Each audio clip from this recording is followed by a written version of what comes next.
Olá, esta é mais uma apresentação da disciplina Gerenciamento Costeiro Integrado. Nesta segunda parte sobre a Convenção das Nações Unidas sobre o Direito do Mar, vamos abordar a Zona Econômica Exclusiva. Era evidente que o conceito de um mar territorial de 12 milhas náuticas não correspondiam aos anseios, às necessidades e aos princípios de maior equitatividade na divisão dos recursos do mar entre todos os povos. O excesso e a falta de controle na pesca levou à degradação de estoques. Os acidentes associados à exploração de petróleo, a construção de portos de apoio às atividades econômicas, sem levar em conta as questões de vulnerabilidade e resiliência ambiental, todos esses problemas começaram a se agravar. Alguma ação precisava ser feita. Talvez a gota d'água tenha sido o surgimento e fortalecimento da oceanografia física na segunda metade do século XX, que pôde quantificar a influência do oceano sobre o clima do planeta. Não importa onde o homem viva, ele é influenciado pelos oceanos.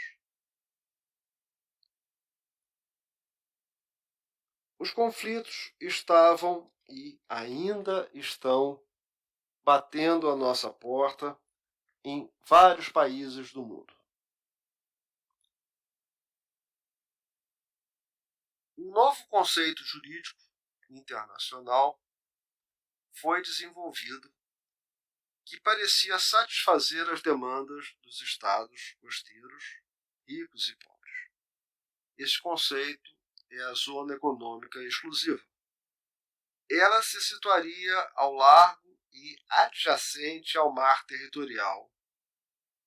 Estaria sujeito a um regime jurídico especial, estabeleceria direitos, jurisdição e deveres aos estados costeiros, mas ao mesmo tempo respeitaria direitos e liberdades dos demais estados. Este era o espírito da Convenção. Em primeiro lugar, o Estado costeiro tinha direito de soberania sobre os recursos naturais na zona econômica exclusiva. Isso permitiria a construção até mesmo de ilhas artificiais, a instalação de estruturas como os campos de petróleo, a realização de pesquisas científicas, mas obrigava igualmente a proteção e a preservação do meio ambiente marinho. Um rochedo no meio do oceano não caracteriza uma formação que apoie o estabelecimento da soberania do Estado. Assim, a Marinha do Brasil, com o apoio de diversas universidades brasileiras, transforma os antigos rochedos de São Pedro e São Paulo no arquipélago de São Pedro e São Paulo. Para isso, constrói uma base permanente de pesquisa em um importante local do Oceano Atlântico Equatorial, e é a única base que nós temos que fica ao norte do Equador no oceano. O único. O petróleo, que era escasso do continente, é finalmente encontrado em regiões marinhas, especialmente na bacia de Campos, na costa setentrional do Rio Grande do Norte, e mais recentemente no talude continental, onde se tem a bacia de Santos e de Campos. A exploração do petróleo tem seu ônus, como os vários acidentes ocorridos em mar aberto e em águas interiores. Recomendo que vocês visitem esses sites para adquirirem uma percepção sobre o problema. Esse foi o preço a pagar para ter petróleo. Era necessário também definir o tamanho da zona econômica exclusiva, convencionando-se adotar a largura de 200 milhas náuticas a partir da mesma linha de base que apoiava o mar territorial. Mas dentro da zona econômica exclusiva de um Estado, havia também deveres e direitos para os demais Estados. Por exemplo, outros Estados poderiam lançar cabos e dutos submarinos dentro da zona econômica exclusiva de um Estado costeiro. Eles tinham liberdade de trânsito marítimo e aéreo.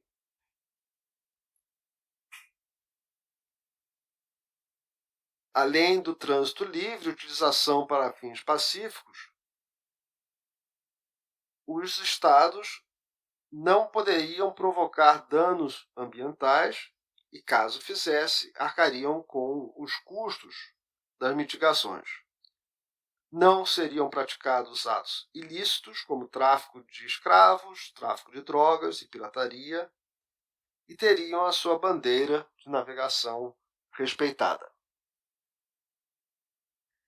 Principalmente, os demais estados, enquanto na zona econômica exclusiva de um outro, deveriam respeitar a lei estabelecida pelo Estado costeiro. A colocação de cabos e dutos sempre foi uma questão tecnicamente desafiadora. Mas, recentemente, essa atividade assumiu outras proporções com a colocação, por exemplo, de uma rede de fibra ótica cruzando todos os oceanos.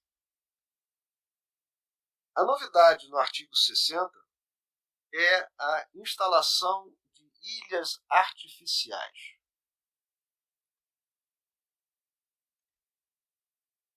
Este caso, no mar da China Meridional, é bastante sério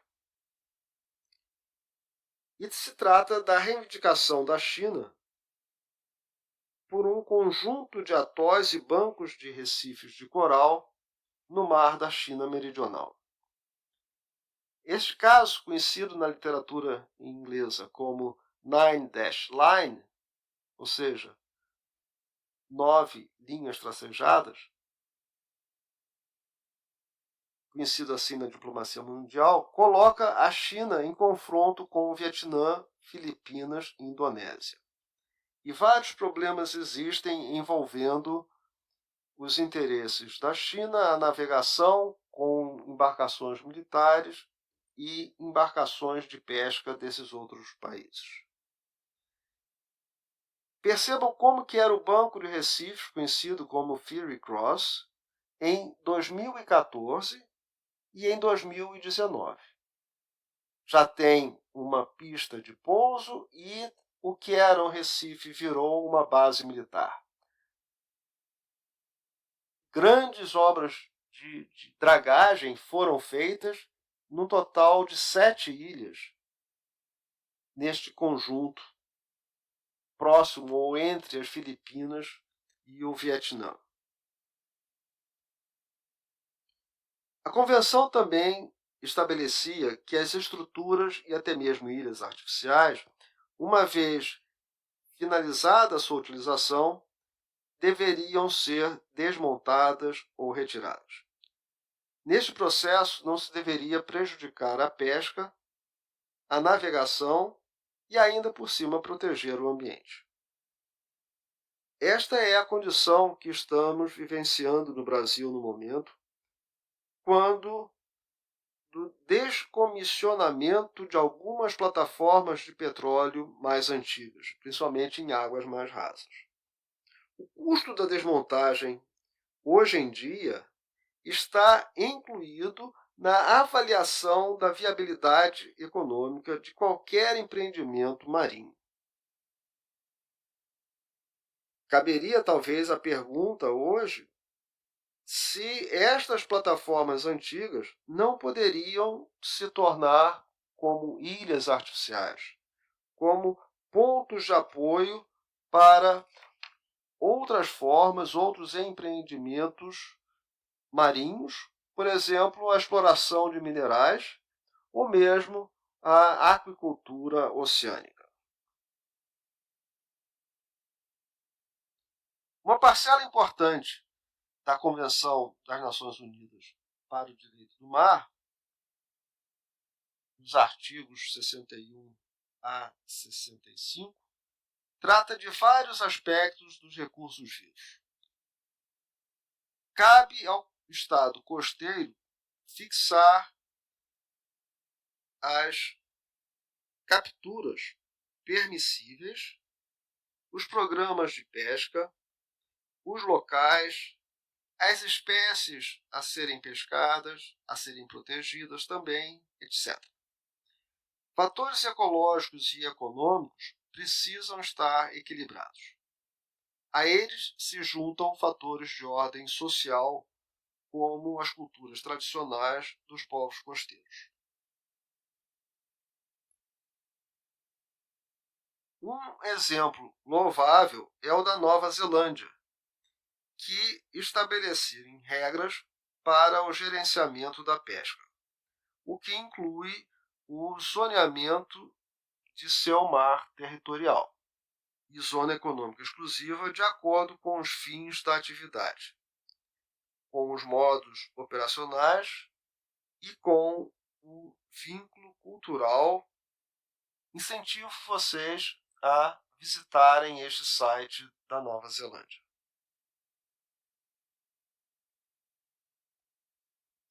A convenção levanta uma questão bastante delicada ou controversa. O que seria a utilização ótima dos recursos vivos da zona econômica exclusiva? O critério de otimização, no entanto, não é definido na convenção. Ela obriga também ao Estado costeiro determinar sua capacidade de captura. Isso, evidentemente, demanda pesquisa, meios flutuantes, gente treinada, cooperação com os pescadores tradicionais, ou seja, toda uma rede de apoio dedicada a este tipo de pesquisa. Agora, preste atenção no que está escrito nesse artigo. Quando o Estado não tiver capacidade para efetuar a totalidade da captura permissível, o Estado costeiro deve facilitar a outros estados o acesso ao excedente da captura. Abrindo aqui um parêntese, né? Antecedendo a Convenção do Rio 92, a ANSET, houve um significativo aporte financeiro de instituições estrangeiras às universidades brasileiras para aumentar o nível de conhecimento da Zona Econômica Exclusiva brasileira. Algumas novas espécies foram até descobertas naquela época e aumentou bastante o nosso nível de conhecimento sobre os recursos vivos da ZEE, que evidentemente o Brasil não tinha condição material, financeira e humana para explorar.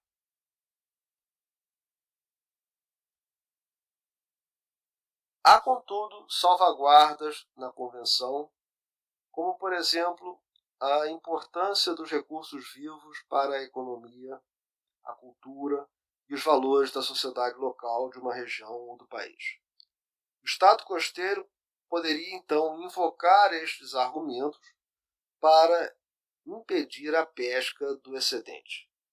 No entanto, para isso necessitaria de meios de vigilância, de monitoramento e de posicionamento da zona econômica exclusiva, o que evidentemente o Brasil ainda não tem, pelo menos nos níveis condizentes com a sua responsabilidade e jurisdição sobre uma área de mais de 4 milhões de quilômetros quadrados. A Convenção impõe ainda uma série de medidas de conservação e de proteção aos recursos vivos, que, em última análise, refletem no desenvolvimento sustentável do Estado e de pequenas comunidades costeiras. Peço que vocês leiam com atenção as diversas questões identificadas na Convenção. Já leram? Vamos continuar. O que fazer se uma determinada espécie marinha se espalha pela plataforma continental mais larga do que as 200 milhas? Esse, por exemplo, é o caso da plataforma da Terra Nova no Canadá, onde as frotas brancas de pescadores portugueses atravessavam todo o Atlântico para pescar na costa canadense. De quem é o peixe, afinal? Português ou canadense? A Convenção convida ao diálogo, estabelece cortes de apelação e tribunais, estabelece uma autoridade marítima, mas depois de tudo isso, os estados podem não aceitar a arbitragem, que é o que aconteceu com a China em relação às Filipinas sobre a questão daquelas ilhas artificiais que foram construídas pela China. Espécies altamente migratórias nos oceanos. Temos também espécies que parte do seu ciclo de vida é passado nos rios e parte nos oceanos. É o caso das espécies anádromas, cujo ciclo reprodutor é nos rios, e das espécies catádromas, cujo ciclo reprodutor é no mar. Temos ainda a questão dos mamíferos marinhos e as espécies sedentárias. Todos esses casos são tratados nos capítulos, nos artigos indicados. Vejam, então, a abrangência da Convenção. Vejam também como que o gerenciamento das águas fluviais se encaixa com o gerenciamento oceânico, especialmente nas espécies catádromas e análogas.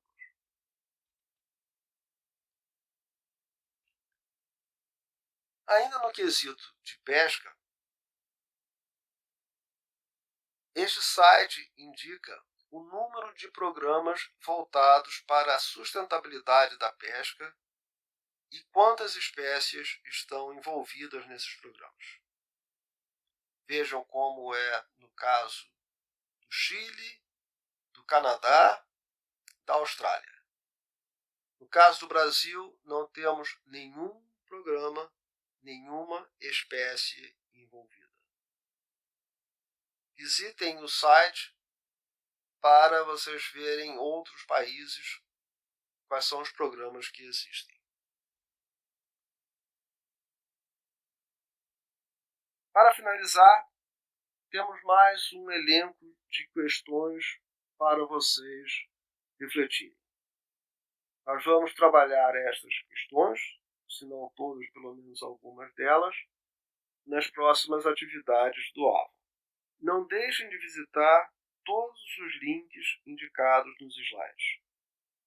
Eles são muito interessantes e darão a vocês uma visão mais ampla da problemática dos oceanos e principalmente como que eles podem se relacionar à questão costeira e fluvial.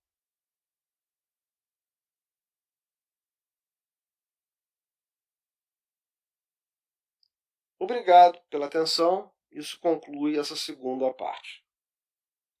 professor José Paulo e eu estamos à disposição de vocês.